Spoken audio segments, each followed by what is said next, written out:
Maganda yung buns niya. Tapos ito. Bakit naman Migoys ang yung napiling pangalan? Hey, yo, what's up guys? Gugutom ako Dito ako sa kanto ng Laya guys.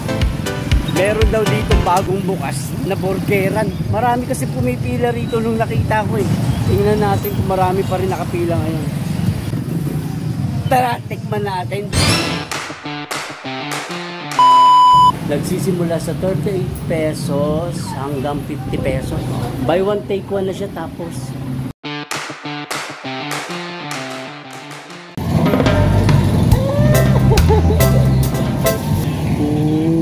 Hot sauce din. Ayan. So ito yung ketchup nila guys. Iuwi natin sa mamaya. So yung in-order ko guys ay M10. Ayan. Cheese siya tapos beef barbecue beef tapos titikman natin to. Tara, tikman na natin.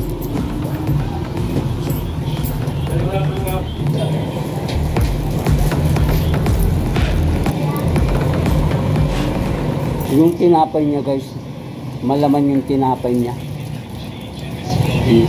Tapos yung burger, sakto naman yung burger. Maganda yung buns niya.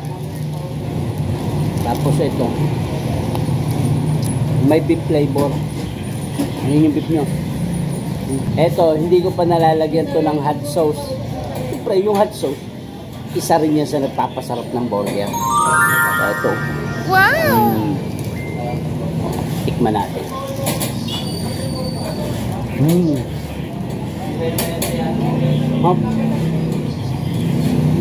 M10 to guys, M10. So, try nyo rin guys, pumasyal dito. Tikman nyo. Sarap. Bakit naman Migoys ang yung napiling pangalan? Yung Migoys, nagaling siya sa franchise. Nag-originate siya sa Bulacan. So, yes. So, nag-practice kami. Then, yun ang ginamit namin yun. So, si Migoys, meron ba siyang special para sa inyo? Special for me? Oh, lahat naman lahat special. Burgers, hotdog, babatso, lahat, everything. Masarap siya. Ikaw ano yung order mo? Okay, yun. I-message mo ako kung gaano kasarap din Okay. Thank you. Marami pala siya in-order guys Invite mo naman sila na pumasyal dito sa iyong Migoys burger shop. Mga kapwa kong taga-Barangay Maribeles, Barangay Maribeles. Maribeles, lahat. Taga mga Maribeles. Inaanyahan ko po kayo na magtungo dito sa aming tindahan. Sigurado naman po magugustuhan nyo to, burger namin. Tama guys, ako, nagustuhan ko yung barbecue cheese flavor. Masarap, sulit guys. May 40 pesos, may 50 pesos. Sulit yung pagkain na mabibili nyo rito. At meron din kayo mga mga milk tea. Meron pa. May mga milk tea, drinks, kumpleto na guys. Kaya tara, pasyal na kayo rito. Ipag ni boss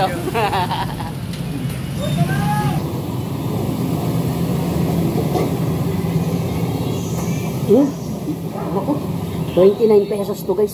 Malasa, ang sarap. Agot ako nito sa anak ko. Nako, sigurado. Aawayin ako nung nakita ko may ganito.